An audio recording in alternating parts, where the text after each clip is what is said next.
Saya tunjuk para pejabat membuat komitmen dalam sosialisasi untuk meningkatkan pemahaman dan kesadaran terkait tugas wewenang pengguna anggaran.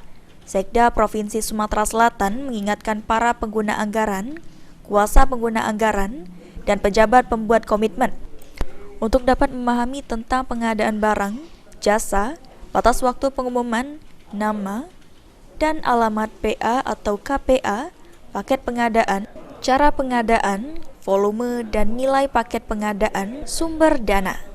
Salah satunya peran bendahara saat melakukan pembayaran pengadaan jasa harus disetujui dahulu oleh pejabat pembuat komitmen sehingga nantinya bisa dipertanggungjawabkan. Selain itu, terkait pengelolaan pelayanan, pengadaan secara elektronik menyampaikan implementasi terkait aplikasi sirup sekaligus evaluasi pelaksanaan tender, termasuk e-katalog pengadaan barang dan jasa tahun 2024. Sinkronisasi untuk penyegaran supaya mereka tetap bisa mengerti tugas dan tanggung jawab sebagai KPA maupun PPTK. Pak, mungkin ada arahan Aji Delia, PAL TV.